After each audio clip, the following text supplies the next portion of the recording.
What's going on, everybody? Exceptional Gabe here, back with another edition of Exceptionally Animated, the show where we get the greatest voice actors in the industry to talk about their wonderful work. And today, I've got a personal favorite of mine in Toronto, Jonathan Wilson. Thank you for joining us today. Thank you so much for hosting me, Gabe. Great to be here with you. Usually, whenever I do these interviews, one of the first questions I always ask is, "What was your first ever role in the industry?" As far as I remember, my first animation voice was on the original adaptation of The Busy World of Richard Scarry, which is a collection of children's books, which I think has since been adapted again for animation. But my memory is that that was my first, and I was a mouse in the Busy Town Bakery, and I was also the mayor of Hedgehogland. Oh, So wow. those were my first memories of animation jobs. Yeah, way back when. So it And started my career as a small, sort of rodent type animals. That seemed to be my hit for a while. did you record that in Montreal? Because I believe that was a Cinol production, and all of their stuff was recorded in Montreal. I remember we did it here in Toronto. I haven't recorded that much in Montreal, so my memory is here. I don't know if it was Nelvana back then that produced that original Richard Scarry, but it was definitely in Toronto. Okay, okay. Yeah. Uh, and I know probably around that same time you did some various voices in Little Bear, which is of course a classic. I have a tape right here. Oh, wow. Look at that, Gabe. Amazing. In fact, Did No Feet the Snake make the cover? That's my character. uh, unfortunately not. Oh, We I don't just think got you the made it. main No, ones. no. Yeah. Oh, that's great. Wow. Memories. Wow. Yeah, my main character was No Feet the Snake, just a gentle little companion. I don't think I only did 4 or 5 episodes as No Feet, but every so often they'd have you back as, just one line here as a bird or another line here as another, character that was just passing through. But it was always a really wonderful, positive studio to work in. A great team for sure. Hmm. Yeah. And Little Bear was one of those shows that it's literally just the most wholesome cartoon I think I've ever seen. Like everything is so positive. It's such a soothing show to watch, and it's definitely one of my favorite cartoons made by Nelvana, in my opinion. Yes, it was so, I remember that at the time. It was pre when everything sort of went all into space and, lots of loud and noise. It was such a gentle show to work on. I remember really looking forward to getting in the studio. It was kind of this zen, relaxed mode, and everyone who worked on it kept that kind of tone, that gentleness. And yeah, it was a real pleasure to be in that group. Hmm. And I interviewed, I'm sure you've worked with him, Andrew Sebastian, who was in Harry and his bucket full of dinosaurs, of course. And he was Cat in Little Bear. That was a really fun interview to do. Yeah, he's a great guy. He's a wonderful, multi-talented guy, as I'm sure you know. And I just did a reading of his new play because he's a theater guy too. So he's written a great new multi-character play about kids working at a summer camp, a theater camp. So yes, Andrew's a great, great, multi-talented, and I worked with him on a number of animation shows. Yeah, and I think that was the first one. Yeah, back way back at Little Bear. And Yeah. I saw that, and wasn't Julie Lemieux in the play as well? Yes, yes, she was. And you had a chance to interview Julie? Oh no, I would love to though, because she's like the Yeah, queen of voice acting in Toronto. for sure. Yes. Yeah, yeah, yeah. Julie, you would always, she was a common denominator in a lot of animation shows. You walked in and you'd be like, "Hi, Julie. Oh, I knew you'd be here." Or sometimes you'd be up for the same gig, the same show, depending on if they were casting the net wide, as they say. But yes, she's an amazing talent, and it was great to do that reading with her as well of Andrew's new play. Hmm. Yeah. Your next show, I believe you were in a couple of episodes of this show as well. Were you in the Dumb Bunnies? Yes. I mean, that was a while ago. I don't even remember necessarily what characters I played in the Dumb Bunnies. Uh, the last sort of continuous character that I played that I have a memory of is on the show The Deep Blue, The Big Blue, where they were underwater characters, and then before that, Camp Lake Bottom. I was Rosebud, the camp cook with a mysterious past at the zombie teen summer camp, which was a lot of fun. I think we did 4 years of that. So yeah, but Dumb Bunnies, yeah, I kind of have a vague memory of Dumb Bunnies, but I wasn't one of the continuing characters for sure. But Hmm. Um, However, this next show, you will in fact a continuous character in this show because this is one of my favorite shows. You were in Ned's Newton. This is an actual poster right here I have. In fact, I think that's the yes, character right there. yes, the blonde, I think. Yes, he Yeah, was a little yeah, bit of a jerk. Yeah. yeah. You were Rusty. Ah, Rusty, that's right. Oh, we had fun doing that show. Do you have a list of other voices that were on that show? Do you have, not to put you on the spot, but I need a refresher on what the other actors were. Does it say on Well, there what the other Ned actors was were? voiced by Tracy Moore, who voiced Sailor Moon. She was the original voice of Sailor Moon. Oh, Uh, and yes. Newton was voiced by Holland Williams, who I guess is a pretty popular, comedian. Yes, yes, he's done really well, Harlan. Wow, I forgot he was on that. Wow. Wow. Have you ever come across Robo Roach? Uh, I've heard Is of that, Robo do you Roach. remember that one? I think that's the same creator as Ned's Newt, isn't it?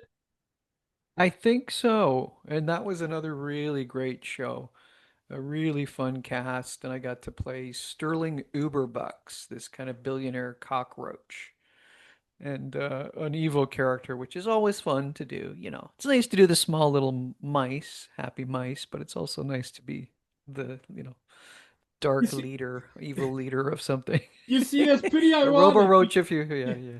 Yeah, that's pretty ironic because if I remember correctly, I think Rusty was kind of, a rich character as well. He was always trying to steal Ned's crush. I think her name was Linda Bliss or something like that. That's right.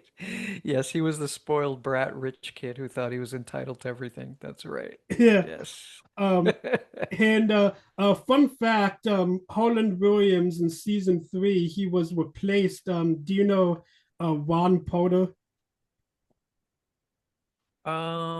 Yes, yes. Yes, I do. Yeah, I've never seen him for a while, but yeah, I'd forgotten that there was a replacement. That happens sometimes too. Sometimes people will get other jobs and then you'll be brought in to go, "Can you sound like this guy?" and do the rest of the series. So maybe Harlan got too big at that point, maybe. Yeah, but Ned's Newt was such a fun show. It's one of those shows I classify as it has that really stupid, funny humor where the humor is so ridiculous that it's absolutely hilarious. I absolutely love Yeah. Yeah, that's the best. Yes. It's the most fun to do as well as an actor too. it. Just silly, silly, silly and stupid and fun and big and yeah, So, definitely. your next show is another pretty big role you did back in the day. You were in Redwall. Oh, yes. That's right. Yeah. Yeah, I can't remember if they released it as a series or as a movie. I know that there was two incarnations of it. It was a full length feature that I think they had pieced together from various episodes as well as episodics. But that went over for a long time, I think. It took a long time to piece that together. Redwall, yeah. Yeah, and he voiced a couple of different characters. I believe you, Tim Choachmouse and Chicken Hound. I think his name was. Yeah, yeah. That was again one of those things where, by the nature of how our contracts work too, you would Yeah, get hired as a main role, and then part of that contract, the producer would be able to say, "And can you do this other one line here and one line here?" And sometimes you're reading it for the first time, so those ones kind of get lost to memory. You're like, "Oh yeah, I was a tree stump there, or whatever, a shrub." Yeah. Yeah, I remember that was very true of Yin Yang Yo. I don't know if that's on your list, but that was one where you would they would be constantly rewriting and up with new characters and throwing them at you right when you were in the booth, which was exciting and terrifying too. But Yin Yang Yo. Yeah, mm. I forgot about that show. That was a really fun show because Jamie Watson, I believe, was the villain in that show. That's right. Yeah, Jamie was there. I played Cluck, the chicken character, and Dave. Again, talking about pieces of wood. I played Dave, the tree stump. And yeah, it was that was just a wild show. That was a great show because they were always playing, and the writers were in the room when you were recording, so they were constantly riffing with you and coming up with new stuff or bits within the confinements of what the plot was. But a lot of fun. Hmm. And another, well, were you in Franklin or were you just in the Franklin movie, Franklin and the Green Knight? I think I did one voice in the Franklin the movie. I couldn't tell you what it even was. That's one that's gone to memory. Yeah. Yeah, Franklin. No, maybe it was like towards the end of when they were doing the series. Because Franklin, the series went on for a long, long, long, long time, right? Yeah, But yeah, it was a very I th long running show. I believe you voiced the Goblin in the movie. that sounds about my range. Yeah, I seem to remember it was towards the end of whenever they were doing the series, and maybe that's why it became that they were going to do a final kind of wrap up movie or something of Franklin. But yeah, yeah, I can remember the studio. Sometimes I remember the studio and the people more than I remember the character necessarily. Yeah, yeah. And by the way, someone who was in Franklin, both Franklin and Redwall, do you remember working with Aniko Bonsuin? Yes, yes, I do. I worked with her when she was a little like starting out, like when she was 8 or 9. I can Yeah, remember working on a sketch comedy show with her, a kids comedy show called Squawk Box, and she was one of the core cast. So there, maybe she was 8 or 9 or 10. But I remember we had tutors on set because there was a lot of kids and their yeah, parents and tutors would come and yeah, she was great. Yeah, yeah, yeah. yeah. So I was talking to her last night because I've had her on the podcast. We're kind of close friends, and I told her I was interviewing you, and she said to tell you. She says hi. Oh, nice. Oh, that's great. Wow.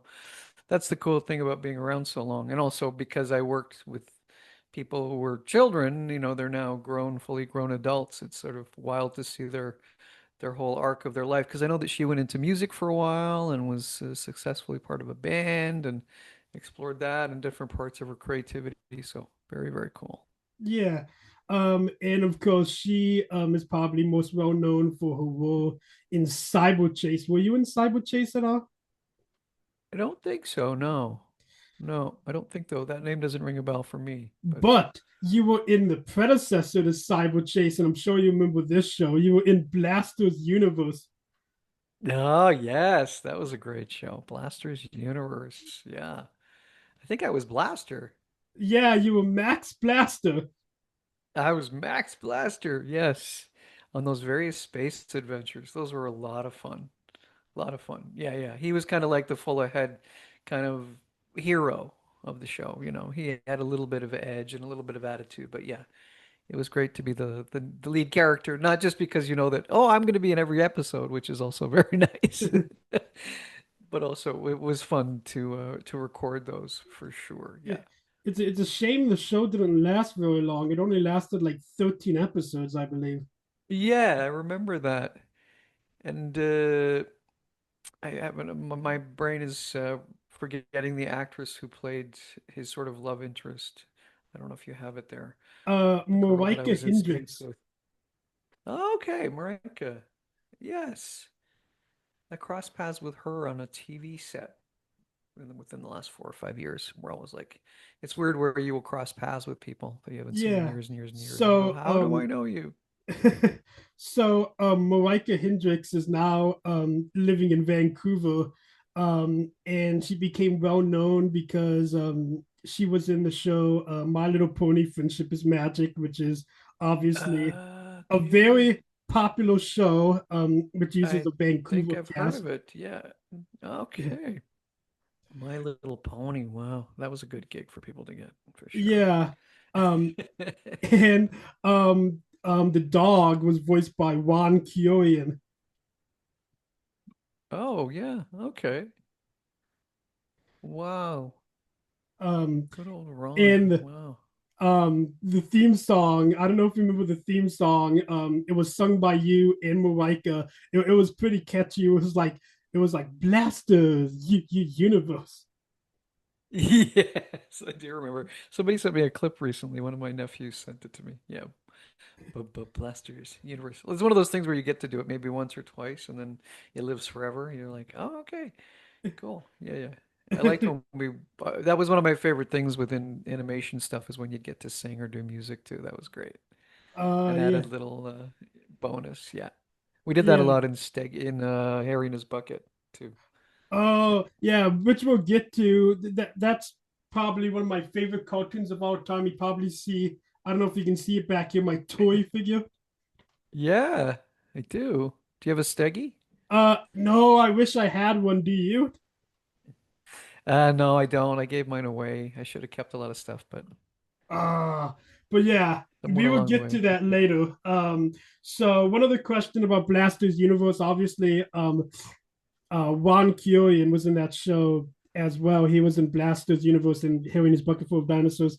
Uh, I'm trying to think of the name of his character. I think it was Mel the Robo Dog. And if I remember correctly, he was British. Yes, I do remember that. Yeah.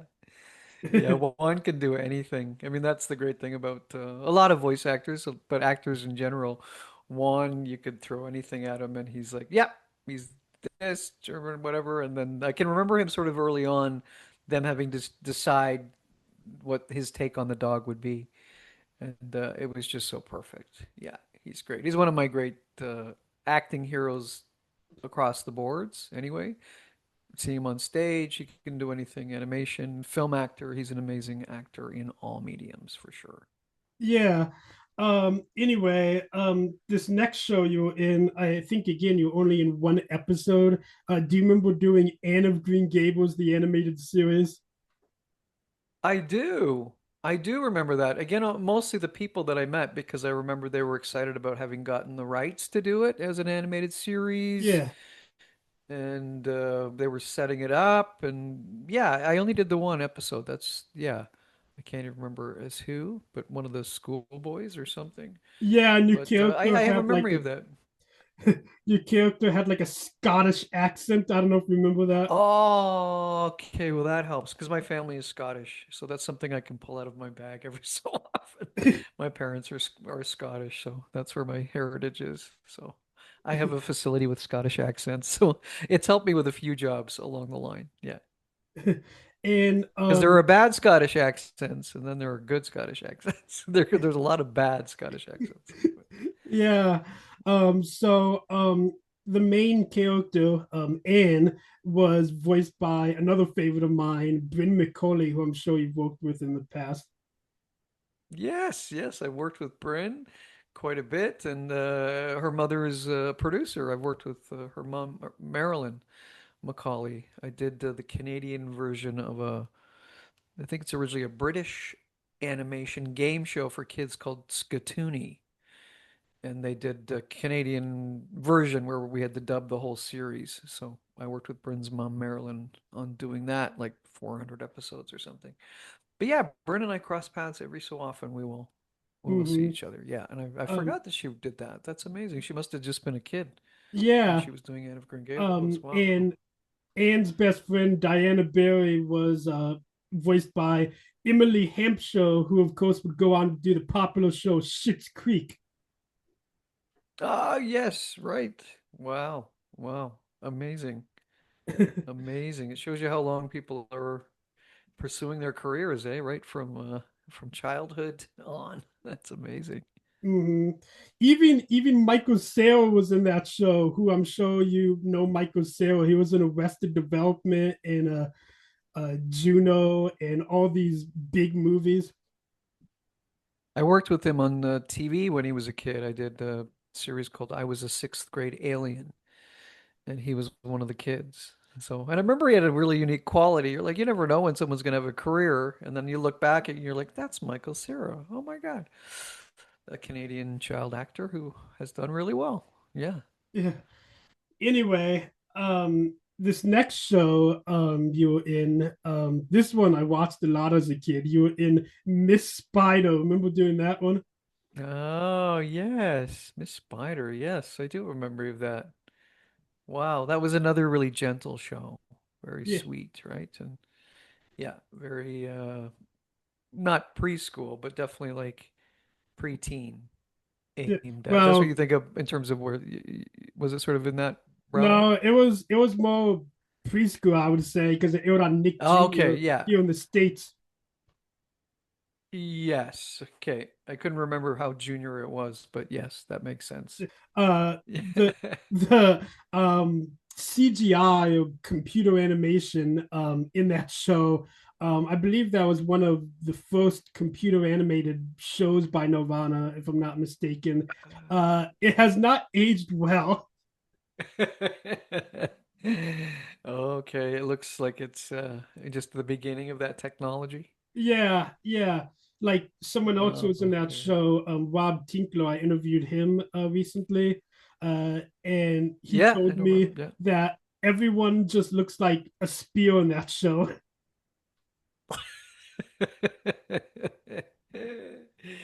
Yeah, Rob's one of the best. He's great. He writes a lot too now too. But hmm and another show that I watched a lot as a kid, that you were in. Do you remember doing JoJo's Circus? yes, I do. Again, it's like flashes of I think I played like a crazy clown character or something. Yeah, Yes. Yeah, I kind of have a memory of it being pretty off the wall kind of stuff. yeah. So I actually know the creator of that show. The creator of that show, his name is Jim Jenkins. He also created the show Doug. I don't know if you ever heard of that show. Um, I've heard of it. Yeah. yeah, so I'm good friends with him. And apparently, when they did JoJo's Circus, since it's a clay motion show, all of the clay motion was done by a studio Cup of Coffee in Toronto. Okay. Okay, that's maybe that stands out a little bit more. I forgot that it was the claymation stuff. That's amazing stuff. I love that. I know. Wow. I got to go Uh, back and watch that. Wow. yeah. And Cup of Coffee, their studio is really cool. I love they do a lot of the clay motion stuff, and I love their style. Yeah, it's great. It really shows the artistry. It's amazing. Yeah, Love that. The hours that they have to put in to get a couple of scenes is just incredible. yeah. And were you in Totally Spies?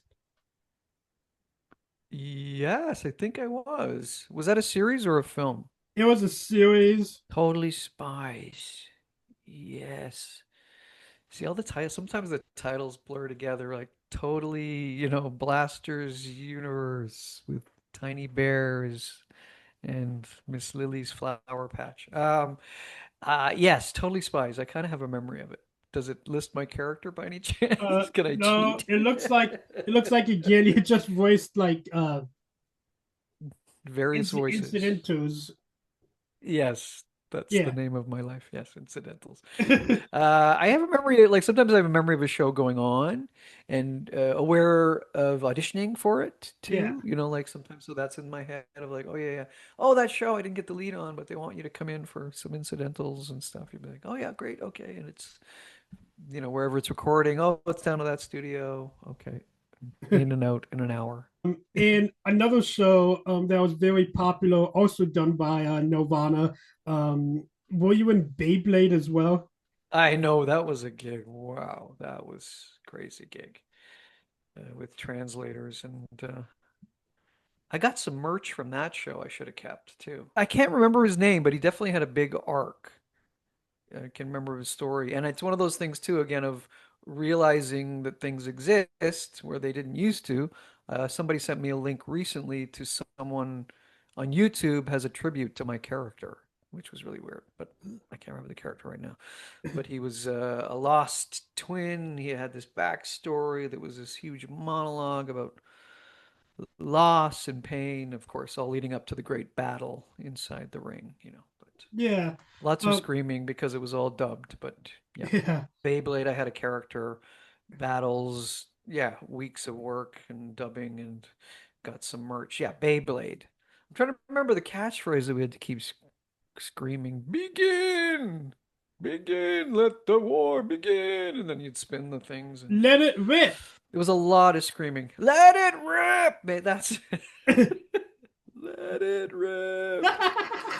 That was funny. And You- you just come out of there exhausted because you'd be like, now you have to scream. You're screaming more. You're still in battle. Scream, scream, scream. And because it was dubbing, you were watching the existing animation. So you were, yeah. it had already been animated, obviously. But I Okay. remember getting a spinner. Yeah, I remember getting a toy that I should have kept. But So I found your character. I think I found your character you did in Beyblade, okay? yeah, Um uh I just the only thing I'm probably gonna butcher the name, so I'll show you a picture of him, okay? yeah. Yeah, let me show you. This guy right here. Yes, yes, yes. Does it have a little name for him? Yeah. Uh I Let don't me want to see. butcher the name. Maybe you can No, no, it's pronounce. okay. Oh, Bahu Zhao. Yes, Bahu Zhao. Bahu Zhao. He had two identities, so there's one that was easier, I remember. But yeah, that was one of the stranger gigs, but I really enjoyed it. I mean, again, that underlines the idea that in certain animation, you can be anything. Anything. You can be a piece of wood, you can be a medieval warrior, you can be a cloud, a flower.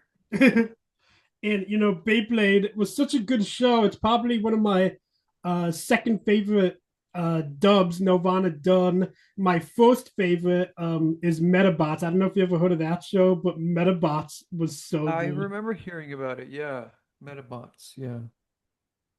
Yeah, those are always good gigs, because you get to it's not like a series where you're like waiting to find out if you're going to get 13 more or 20 more. You're like, you're going to be doing Beyblade. They have 128 episodes and you're going to be going in to do them all. So that was So good. uh this next show I know you're gonna definitely remember because you were a lead. You were in Iggy Arbuckle. Oh yeah, Iggy Arbuckle, Pig on a Go, Pig on the Go.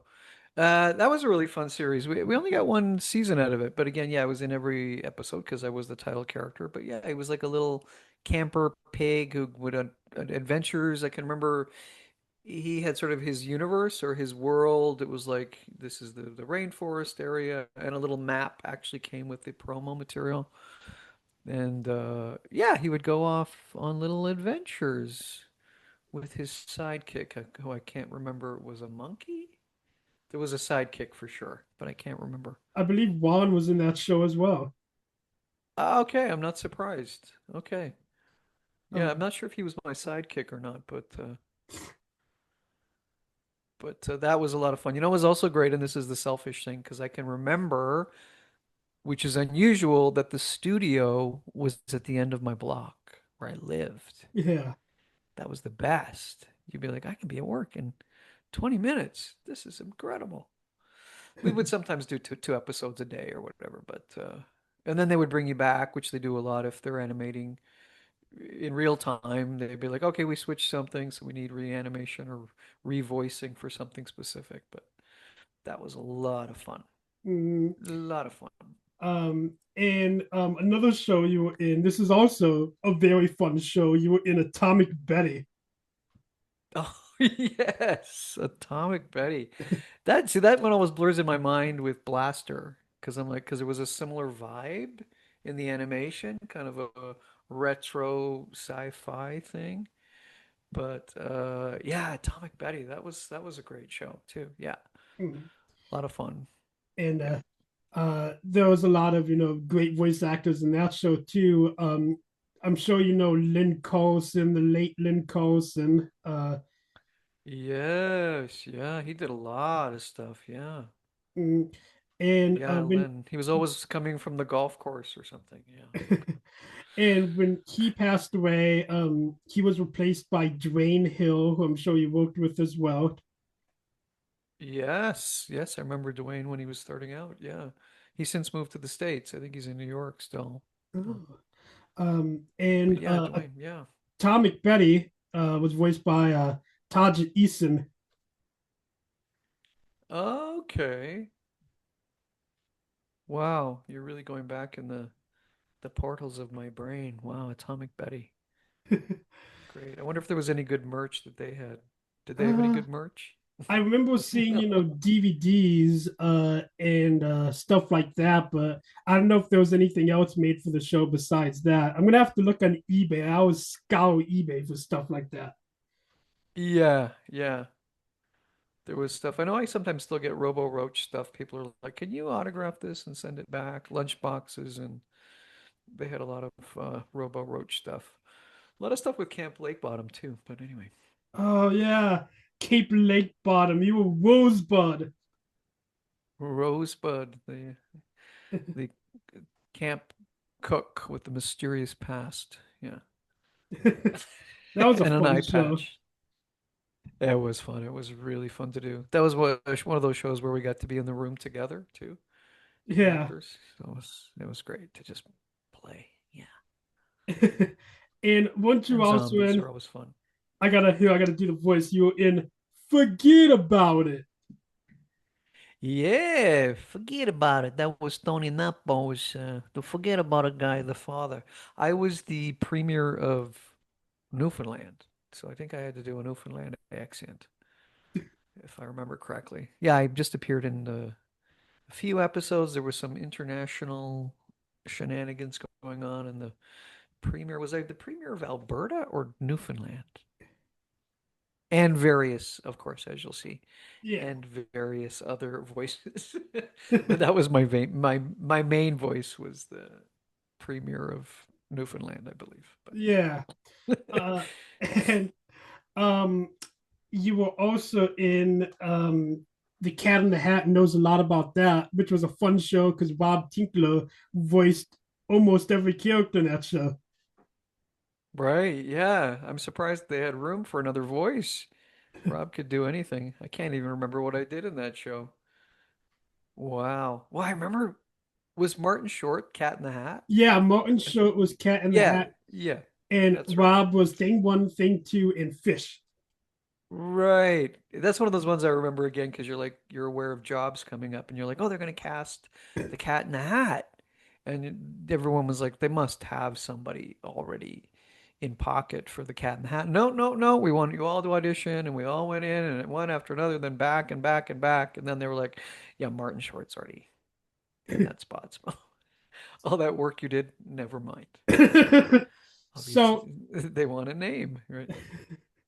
so before we get to your biggest show you're in, I have one other question to ask you.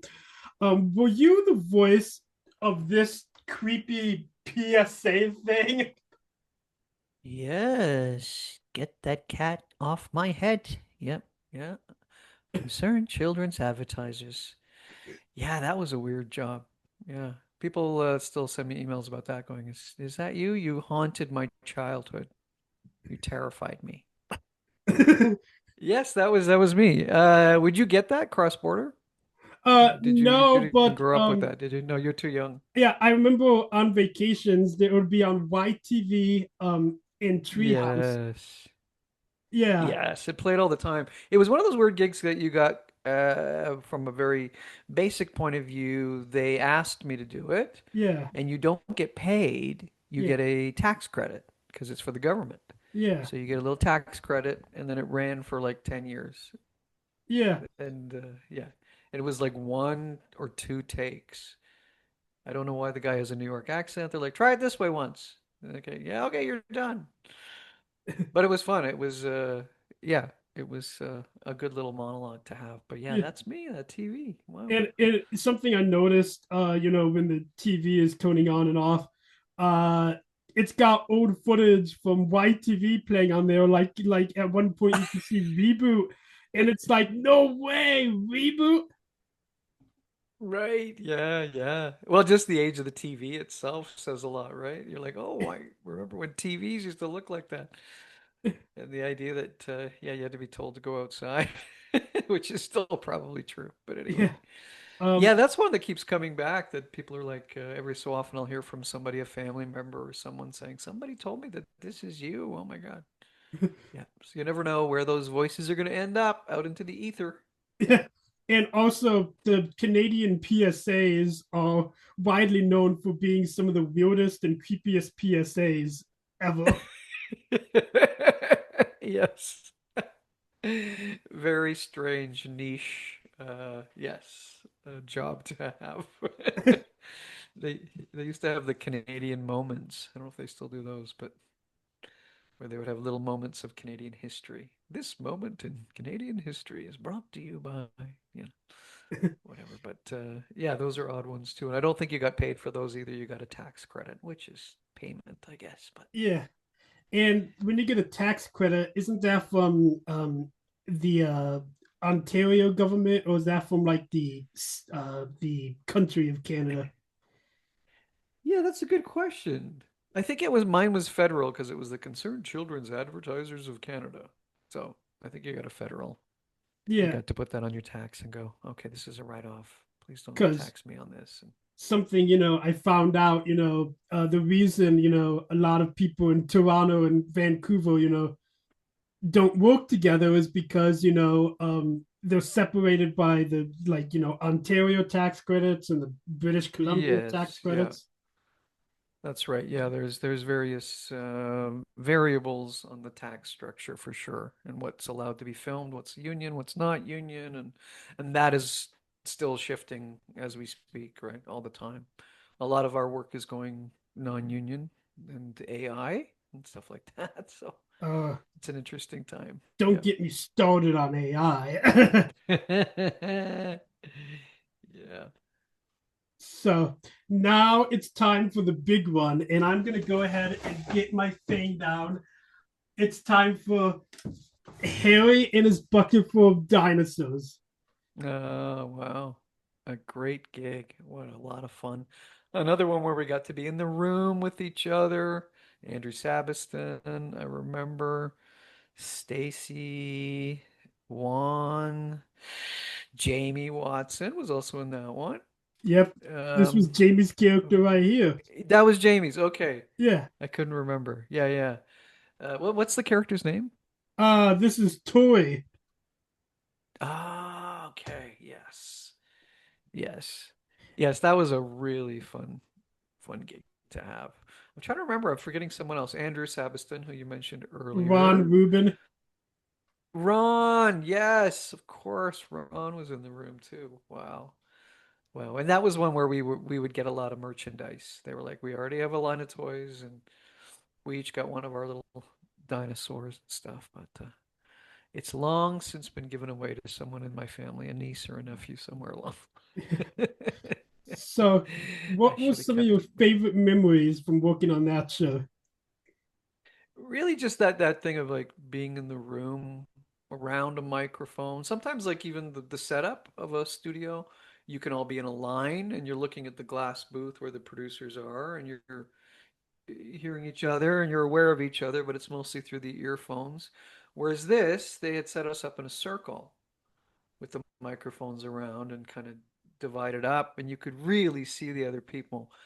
And so it became at the height of when they were producing it, it would be like once a week, you'd be in and you really look forward to it. It took a little bit longer because you had to do the whole episode. So it was like 3 or 4 hours as opposed to you just coming in and doing your lines solo.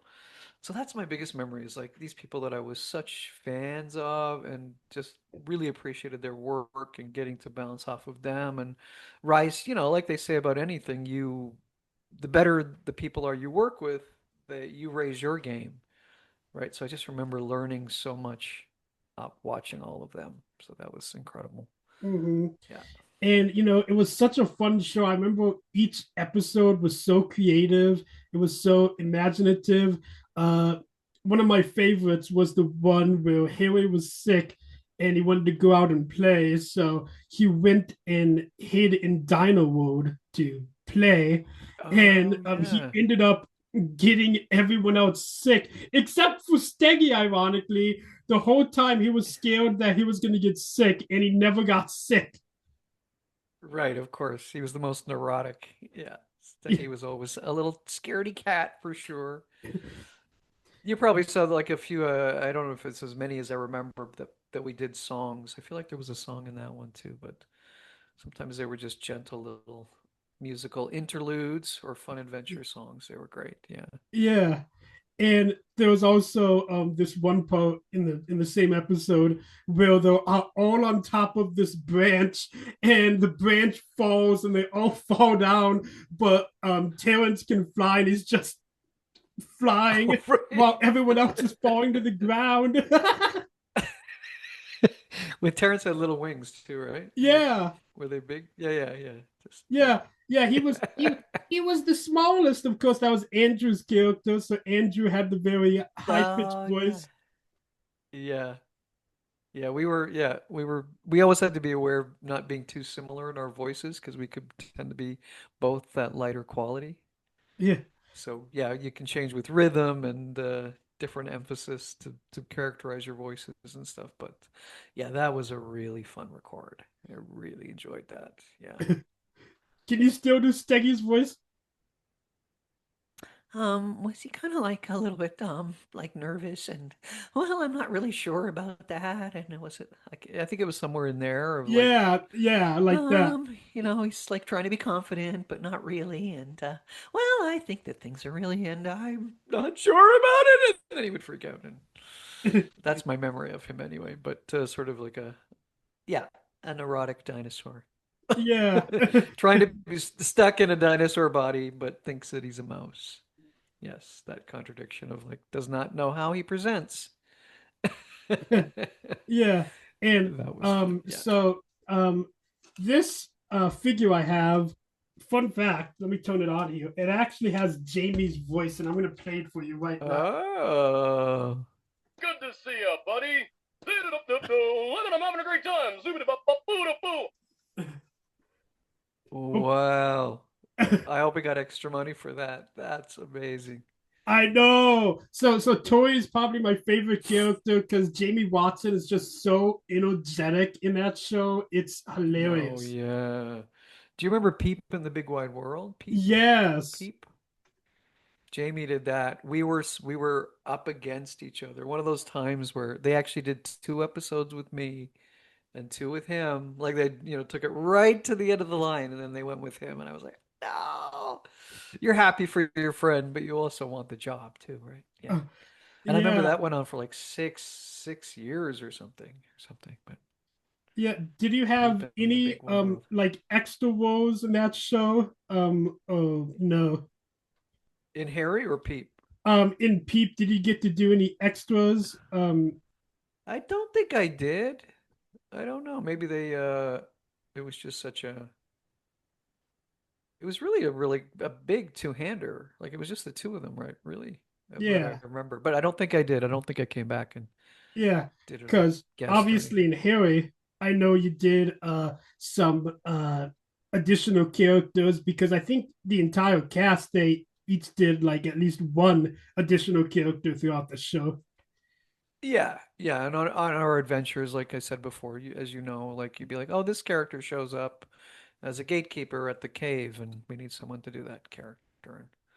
And sometimes they would go around if you were all in the room together going, has someone got a character that would fit? And we would all dive in and go, okay, Jamie, all right, Jonathan, all right, do that one.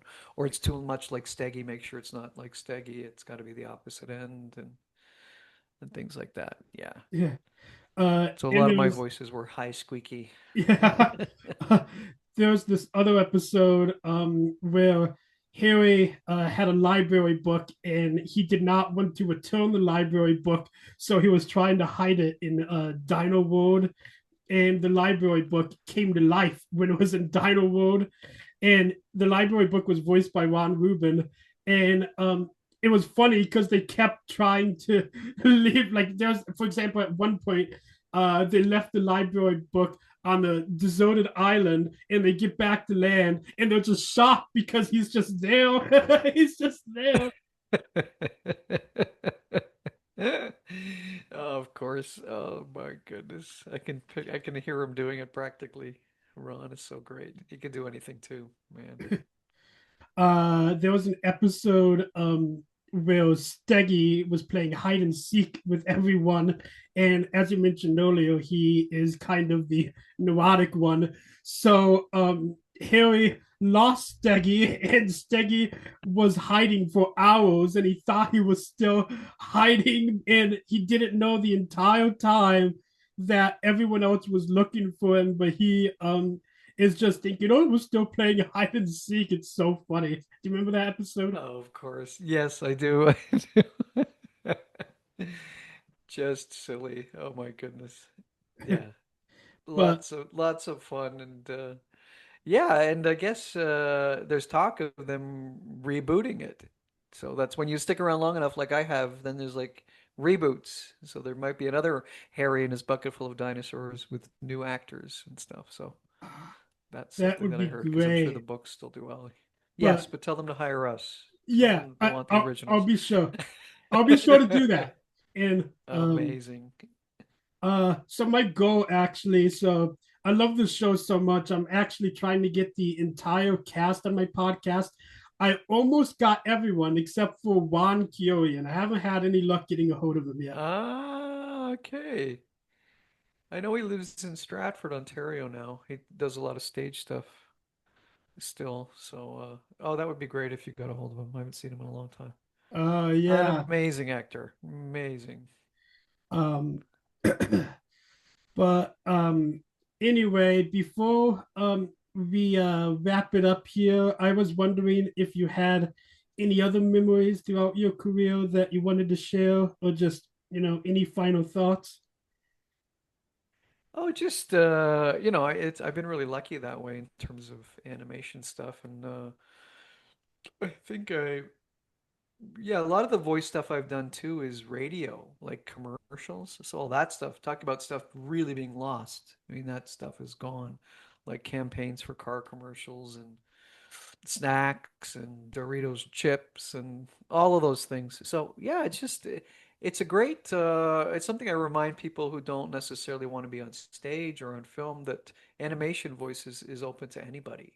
And any voice has a unique quality, and if you find that quality and you hone in on it and you are confident with it, not trying to be other people, I mean bend your voice to be other characters and other rhythms, but I just love the fact that I mean there are people I'm sure you know that I always think of it as actors who ended up doing animation, but there are people that that's all they want to do, and that's fantastic. That's their thing, and it's everyone has a unique voice, which I Yeah, love. And definitely. as much, yeah, you can bring your own rhythm, your own voice, your own perspective, and Yeah. I love it. I've been very lucky in that world, and I hope to continue to be. But yeah. Anyway, thank you so much for taking the time to do this, Jonathan, because you're awesome. I've been wanting you for a while because you are by far one of my favorite voice actors in Toronto. Oh, thank you so much, Gabe. It's really been a pleasure to talk to you, and I hope we cross paths again somewhere. And yeah, and if you get that reunion going for Steggy, let me know. We can all get All right. together on. Have a good rest of your day. Okay, take care.